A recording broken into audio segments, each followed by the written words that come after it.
Guys, welcome back to BTMS vlog. చాలా days అయిపోయింది videos చేసి. ఏంటి ఈ మనిషి ఉందా పోయిందా అని మీరు అనుకుంటున్నారు కదా గైస్. కొన్ని ప్రాబ్లమ్స్ వల్ల వీడియోస్ అయితే లాంగ్ వీడియోస్ అప్లోడ్ చేయడం కుదరలేదు అనమాట. బట్ షార్ట్లో అయితే ఎవ్రీడే నేను కనిపిస్తున్నాను. డైలీ రొటీన్ వ్లాగ్స్ కొన్ని ఉంటాయి కదా. సో ఈరోజు అయితే నేను నాకు ఇష్టమైన, అంటే నేను నార్మల్లీ నాన్ వెజ్ తినను, బట్ ఎగ్ తింటాను. మీరు అనుకోవచ్చు ఏం ఎగ్ నాన్ వెజ్ కాదని. నా దృష్టిలో అయితే కాదు, ఎందుకంటే ఇప్పుడు ఎగ్లో ప్రాణం లేదు కదా. సో ప్రాణం లేని ముందు తినేస్తే అది నాన్ వెజ్ కాదు. కోడిని కోసి చంపి ఫ్రై చేసి, సో అది కొంచెం డిఫికల్ట్. సర్లే, పిచ్చి పిచ్చి రీజన్స్ చాలా ఉంటూనే ఉంటాయి. అండ్ ఈరోజు అయితే మనం మంచి ఎగ్ కర్రీ అయితే చేసుకుందాం గైస్. పదండి వచ్చేయండి. కొన్ని సమయాల్లో ఏంటంటే మనకు తెలిసిన వంట అయినా సరే, బట్ మనుషులతో మాట్లాడుతున్నామా లేదా, నేను మీకు కనిపిస్తున్నాను, మీరు నా వీడియో చూస్తున్నారు. సో ఈ హ్యాపీనెస్ ఎలా ఉంటుందంటే 100 కోట్లు ఇచ్చినా సరే ఇంత హ్యాపీనెస్ రాదనమాట. సో పదండి, చాలా డేస్ తర్వాత నేను ఒక వంట అయితే చేస్తున్నాను. మీరు అనుకోవచ్చు నీ వంటలు మాకు తెలుసు అని, బట్ నిజంగా చెప్తున్నాను, ఎగ్ కర్రీ అయితే నేను బాగా వండుతాను. చాలామంది చెప్తుంటారు సూపర్ వండుతామని. ఈరోజు చేసి మీ ఎదురుగా తింటాను, ఓకేనా గైస్. సో అందుకే ఈరోజు నాకెంతో ఇష్టమైన ఎగ్ అండ్ టమాటీ. ఇల్లు చూడకండి ఫ్రెండ్స్, ఇల్లు అలానే ఉంటుంది. సో ఇది వంశపారంగా వస్తున్న కడాయి. ఈ కడాయిలో ఈరోజు మనం గుడ్లు టమాటీ అందరూ చేసుకున్నట్లు కాదు, కొంచెం చాలా ఈజీగా అనమాట.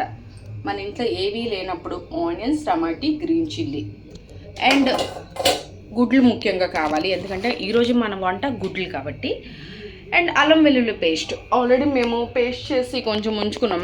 ఎప్పుడు అంటే ఫ్రిడ్జ్లో స్టోర్ చేసుకుంటాం వారానికి సరిపోయినట్లు. అల్లం వెల్లుల్లి, ఇలాచి, లవంగి, కొన్ని గరం మసాలా సామాగ్రిలతో. అండ్ ఇప్పుడు మనమైతే స్టార్ట్ చేద్దాం, ఓకేనా గైస్. ఎలా ఉంటుంది ఏంటి మీరు అనుకోవచ్చు, ఏంటి మాకు తెలిసిన ప్రాసెస్ అని. ఓకే, తెలిసిన ప్రాసెసే, బట్ టేస్ట్ అయితే కొంచెం డిఫరెంట్గా ఉంటుంది కదా.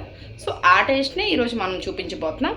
స్టార్ట్ చేద్దాం పదండి, నాతో మీరు కూడా వచ్చేయండి గైస్. చలో గైస్, కర్రీ కోసం ఆనియన్స్ ఎంత తీసుకుంటే అది మంచిది అనమాట. టమాటీస్, గ్రీన్ చిల్లీ, ఇది మనకు తెలిసినవే. అండ్ ఎగ్స్ అనేది యాక్చువల్లీ మార్నింగ్ అయితే మేము మా ఓడికి ఫ్రైడ్ రైస్ కావాలి అన్నాడు. మా అమ్మకి తెలియక గుడ్స్ అనేది బాయిల్ చేసింది. సో ఈ గుడ్లు బాయిల్ చేసింది కాబట్టి ఇంకెందుకు కర్రీ చేసేద్దామమ్మా అని చెప్పాను. ఇంకా అల్లం వెల్లుల్లి పేస్ట్ మేమైతే వారంకి ఒకసారి ఫ్రిడ్జ్లోని ఇలాగా మిక్సీ చేసి అయితే ఉంచుతాం, సరేనా గాయస్. ఇక్కడ ఒకటి కనిపిస్తుంది మూల ఎగ్. ఇది ఎందుకంటే ఒకళ్ళు ఈ కర్రీ బాగోలేదు అనుకోండి, ఆమ్లెట్ చేసుకోవడానికి అనమాట. సో పక్కన సైడ్ సేఫ్టీ. ఇప్పుడు మనం తరతరాల్లో వస్తున్న కడాయిలోనైతే వంట అనేది ప్రారంభించబోతున్నాం గాయస్.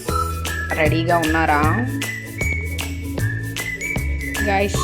ఆయిల్ హీట్ అవుతుంది కదా, కొంచెం పసుపు వేసుకోవాలి, ఎందుకంటే గుడ్లు అనేవి మొహం మీద తుల్లుతుంటాయి. సో అలా తుల్లకుండా ఉండడానికి, ఓకేనా. ఇప్పుడు ఏం చేస్తామంటే ఒక్కొక్క ఎగ్ అనేది వేసుకోవాలి గాయస్. కొంచెం సిమ్గా పెట్టుకోవాలి, ఎందుకంటే ఎగ్స్ ఎప్పుడు ఎలా ఉంటుంది వాటికి తెలియదు. చేసిన కుళ్ళుకోవడం గట్రా అవుతుంటుంది. సో మనం వండేటప్పుడు ఆయిల్లో మొహం పెట్టకుండా కొంచెం జాగ్రత్తగా చేసుకోవాలి, అన్నీ ఫ్రై చేసుకోవాలన్నమాట. ఎగ్స్ చాలామంది చాలా ఎక్కువ డీప్గా ఫ్రై చేసేస్తారు గాయస్. సో అలా అవసరం లేదు, జస్ట్ కొంచెం పచ్చివాసన పోయినంత వరకు జస్ట్ కొంచెం ఫ్రై చేసుకొని ఇలా పక్కన ఒక గిన్నె పెట్టుకోవాలన్నమాట. సో ఇందులో వేసుకుంటే సరిపోద్ది, ఓకేనా గాయస్. సో ఎగ్స్ అనేవి ఇలాగా మనం పక్కన పెట్టుకోవాలి. దాని తర్వాత వెంటనే ఆయిల్ అలాగే హీట్లో ఉంది కాబట్టి ఆనియన్స్ అనేది వేసుకోవాలన్నమాట. మన ఇష్టం, ఒక పెద్దవైతే ఒక 6, ఒక చిన్నవైతే ఒక 9 తీసుకోండి. ఆనియన్స్ తీసుకొని గ్రీన్ చిల్లీస్ కొంచెం ఎక్కువ వేసుకోండి, ఎందుకంటే టమాటీలో కూడా స్వీట్నెస్ ఉంటుంది అండ్ ఆనియన్స్లో కూడా స్వీట్నెస్ ఉంటుంది కాబట్టి. సో మీకు ఎలా నచ్చితే అలా అనేది ఆనియన్స్ వేసుకోండి. ఇది ఆనియన్స్ అండ్ పచ్చిమిర్చి బాగా వేసుకొని ఇలా కలుపుకోవాలన్నమాట. టమాటీస్ వేసుకోవాలి, మన దగ్గర ఎన్ని ఉంటాయని యాక్చువల్లీ. సో దీంట్లోకి పసుపు, ఉప్పు, కారం, కొంచెం ధనియా పౌడర్, ఇవన్నీ ఇలా వేసేయాలి. వేసిన తర్వాత కాస్త ఇటు అటు కలపాలి. వెల్లుల్లి పేస్ట్ మన ఇష్టం, అల్లం వెల్లుల్లి పేస్ట్ వేసి బాగా కలపాలి. సో ఇది ఇప్పుడు బాగా మగ్గిపోయింది. కలర్ చూస్తుంటేనే వావ్ అనిపిస్తుంది కదా. సో దీంట్లో ఎగ్స్ అనేవి వేసేసిన తర్వాత బాగా కొంచెం ఇటు అటు కలుపుతూ ఇప్పుడు ఏం చేయాలంటే దీంట్లోకి మనకి ఎంత గ్రేవీ కావాలో అంత వాటర్ అనేది వేసుకోవాలి. సో ఎక్కువ గ్రేవీ అయిపోయినా బాగోదనమాట. సో దీన్ని మనం ఏం చేయకూడదు. మన దగ్గర ఉంటే కాస్త ధనియాపత్తి వేసుకోవాలి, కానీ ఈరోజు మా ఇంట్లో లేదు, సో నేను వేయట్లేదు. మీ దగ్గర ఉంటే డెఫినెట్గా వేసుకోండి, కొంచెం మంచి స్మెల్ వస్తుంది, బాగుంటుంది. కొంచెం మూత ఇలా పెట్టేయాలి. ఓకేనా గైస్?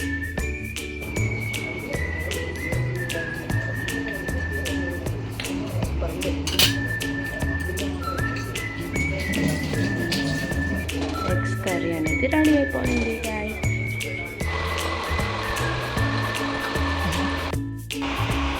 సో గైస్, ఫస్ట్ మనం దోసకాయలు తినాలి. అది చాలా మంచిది. అందుకని ఇది సలాడ్ అన్నమాట.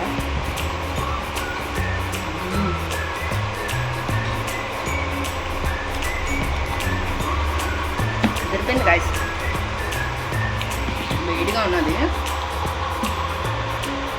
ఎగ్, చాలా బాగుంది.